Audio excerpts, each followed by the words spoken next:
So my name is David Sannox.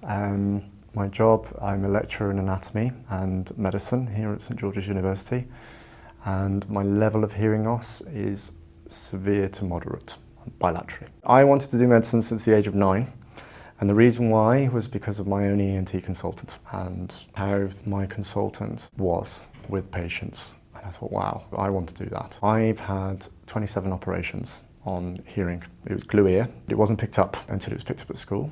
And then I had surgery to correct it, but it never went away. And then I developed a condition called cholesteatoma.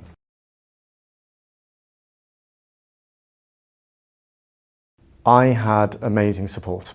So at school, I was very lucky. I had an educational support worker, and she stuck with me and fought for me in terms of classroom stuff.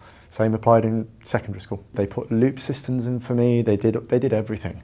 There were people along every single step that I felt very lucky. I didn't get into medicine first time round. Didn't get the grades because I had to have surgery. I had these bone-anchored hearing aids fitted during my A-levels. I was told at school I wasn't able to do it, and for pride, I wanted to challenge myself as a hearing impaired individual, how well I coped in the hospital environment. So I went off to do diagnostic radiography because I wanted to do medicine, but I thought I'd challenge myself in this way. And I coped fine. So because of that, I then thought, you know what, I can do this.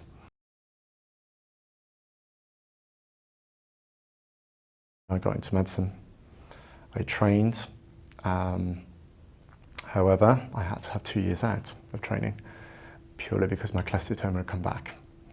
So what I'm saying is there will always be a barrier that comes through with hearing impairments. And funnily enough, the med school weren't supportive. It was a struggle. It made me clinically depressed. It made me actually really bad, really down. Bit of a struggle to try and get through. And obviously I had to have time off.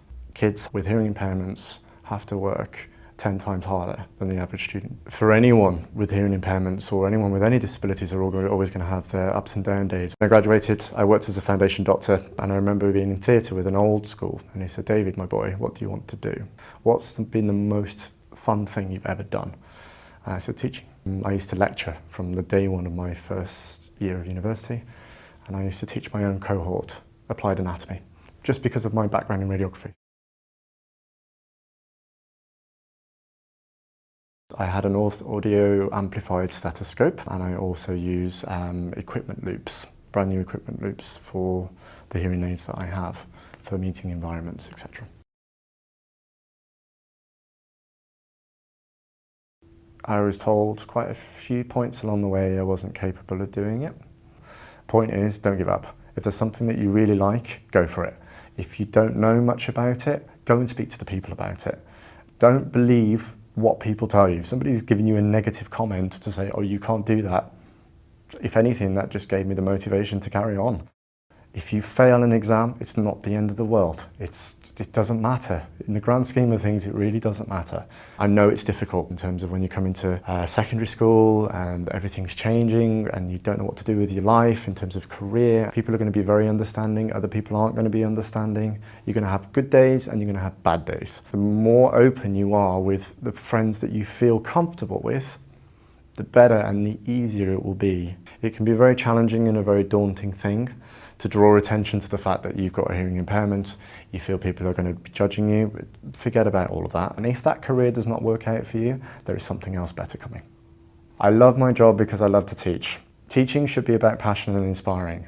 I'm very lucky and I feel very privileged to be where I am at now. And I wouldn't change it. I wouldn't change all the hardships I've had to go to get through to here. I love getting out of bed to come into work.